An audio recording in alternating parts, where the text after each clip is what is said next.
You know who I be, they call me Snapside. I play that Call of Duty, schooling all the newbies. If you down to learn, then go and press play, cause I'm only down aiming for that first place. Yo, what's up everybody, it's your boy Mr. Slapside, and we're kicking off the New Year's with some really fun gameplay. Obviously I'm playing against bots, but this is not about the gameplay.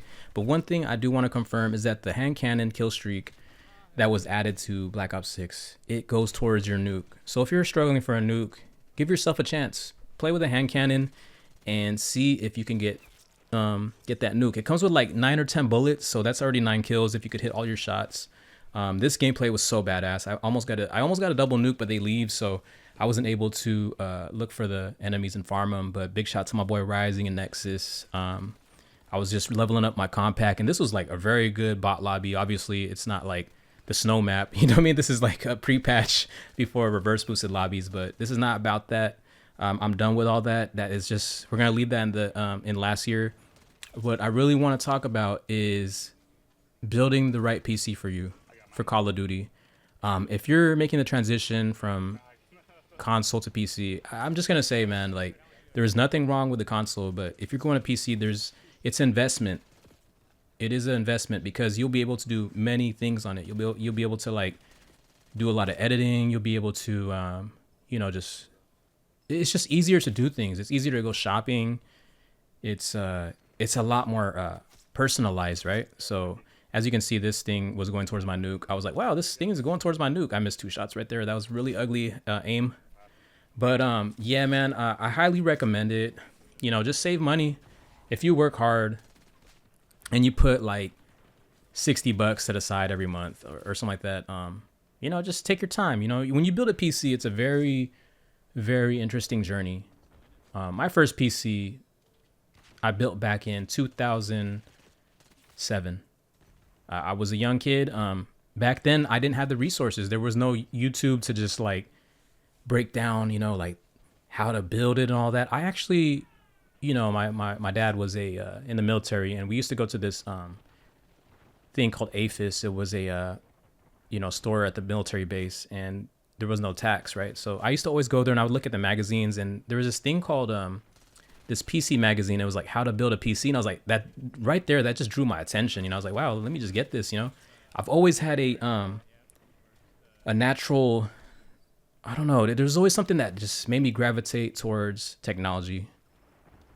It was just, I just felt natural at it, you know, like it's just, I don't know what it is, you know. My father was being in the military, he worked in the headquarters, so he was always on computers, you know. He was doing all that crazy stuff like conferences and all that. He was, you know, studying the battlefield from the headquarters. So, you know, that's what he was doing. He had high clearance, and that's kind of what he did. And I feel like a lot of his skills and talents, he kind of passed it down to me. So it could be genetic, or it could just be just something I was brought up with growing up. So I've always had this tech savviness to me, and I'm not trying to brag or anything, but it is what it is. You know, I grew up with all my cousins growing up. You know, I lived in we grew up in Georgia.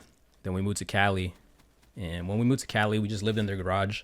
We converted the garage to a room, and I felt at home. You know, I was really, really happy with it, you know, because I was just with my family and cousins and all that, and they always showed love. So it was really cool because my cousin, they were helping like a more richer person, you know, and they would just kind of hand down their PCs to us, you know, like their computers. And this was like in the 90s, right? So they had the IBM, and we had the IBM. So I was fortunate to be around that, you know, the whole AOL IBM. Like a lot of people didn't have a PC in those days. This is like, I'm talking about like mid 90s, guys. And we had the top of the line PC, and I was like, wow, what is that tower right there? You know, like that PC tower. I was like, wow, that it's just something about it. I was like, that shit really took my eye. And I was just like, you know, I really like PCs, man. Like I just always had this knack for it, you know. And that being said, I was just like, you know what? Let me get my first PC. And I got a compact growing up, and I would always try to optimize it and stuff and make it as fast as possible. And I was really good with troubleshooting. I have this patience. I have this natural patience whenever it comes to like troubleshooting. A lot of people get irritated, and I get irritated too. Don't get me wrong, but I know that if you just have patience and you just keep chipping away, you'll get it done. You know, just be patient, patience, and just have a little bit of a positive attitude towards it.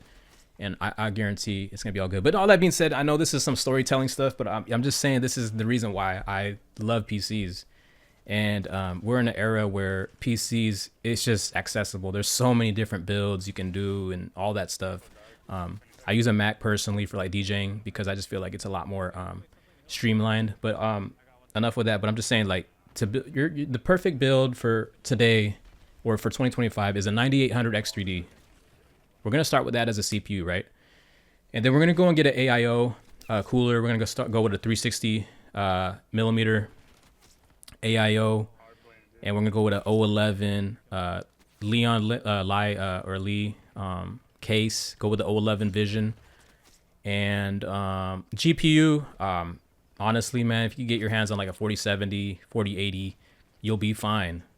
And then the motherboard, go with the X870. You could go with like a little bit lower tier motherboard if you can't afford the X870, but I just highly recommend that. And then go with like 6,000 megahertz memory, power supply 850 watts.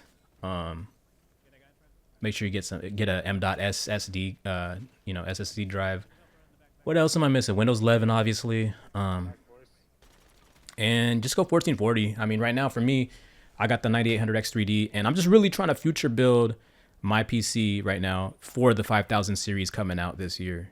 So I'm really looking forward to getting like a 5080, 5070 GPU. Right now I'm running a 3070, so right now I'm running 1080. So what I'm really trying to do is maximize my GPU. It's gonna get bottlenecked. I understand that for sure, but I'm not gonna go out and just buy a 4090 right now because I'd rather save that money when the 5000 series drops. And I know for a fact I'll get it because we're like where I'm at up north, they're opening up a micro center. And when there's a micro center, that's a good news. That's really good news. You know, like you'll be able to get things that you won't have to worry about scalpers and all that. You just go ahead and like order it and go and pick it up because it's limited to the buyers, you know. And if you are having trouble landing a 9800 X3D, just go and get the 7800 X3D. But to land the 9800 X3D, you just need the hot stock app. And Best Buy is dropping like crazy. I don't know what it is, man. I think they got a big shipment that just came in this year, and that's how I got mine is through Best Buy. Got it within 3 days, free shipping. And the build is gonna keep going. You know, I'm really looking forward to it. I really want to build this and get it ready for Grand Theft Auto, and I'm gonna be playing like Civilization, just really chill, you know. And then I'm gonna just try and push my frames up because I have a 240 FPS or 240 hertz BenQ TN panel. I know you guys are like, man, that's an old monitor, but it's a BenQ, and I've just been playing a lot of COD, so I want to push it all the way up to 240 hertz, 240 FPS, really push that baby up because COD is a game that is very CPU heavy, and the 9800 X3D will definitely make that happen. But please, guys, just go with the 9800 X3D, and if you have any questions, comment, and you guys take it easy. One love. It's your boy, Mr. Slapside.